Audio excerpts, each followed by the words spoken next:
Hey everyone, and welcome to Fright Bites, your weekly source for horror reviews with me, the Fear Fan. Since this is our first episode, I thought I'd try something a little different by dipping into the world of literature. That's why this week, we'll be taking a look at This Book is Full of Spiders, the sequel to David Wong's John Dies at the End. Now, if you haven't read John Dies at the End, go ahead and check out a copy. I'll wait here.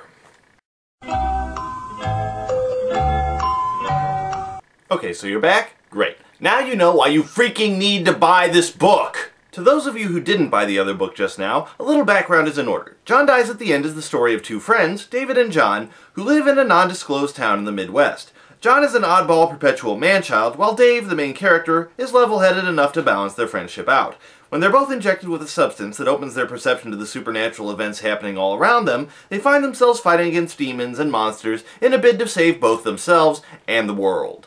John Dies at the End was a great read, with genuine humor, genuine horror, and surprisingly deep characters. In fact, I give it a 9 out of 10. But what about the sequel? For those of you who have read the first book, let me start by putting any fears you have to rest. This book is every bit as good as the original, although it is considerably different. Where the first book was essentially an anthology of awesome stories that jumped around in time more than the guy from Quantum Leap, Spiders tells us a more linear story and focuses on a single threat.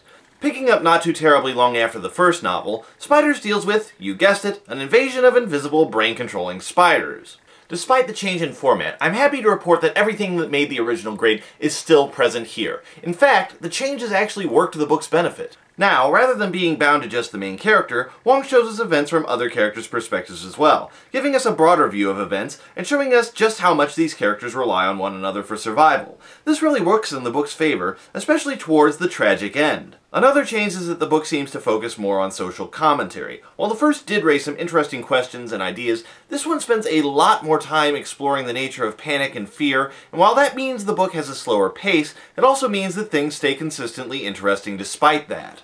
In the end, I definitely call this a must-read, and I give it a final score of 8 out of 10. Not quite as good as the original, but still well worth the price of admission. Also, for those horror fans who read the praise section on the back of the book, there's a special bonus waiting for you. Those with keen eyes will notice that under Don Coscarelli's quote, he's listed as the director of Phantasms 1 through 5. That's right, I'm calling this as confirmation that the rumors are true. The long-awaited Phantasm 5 is finally scripted and funded, and we will be getting official confirmation soon. Anyway, that's all we have time for this week. This is the Fear Fan, and I'll see you next time on Fright Bites.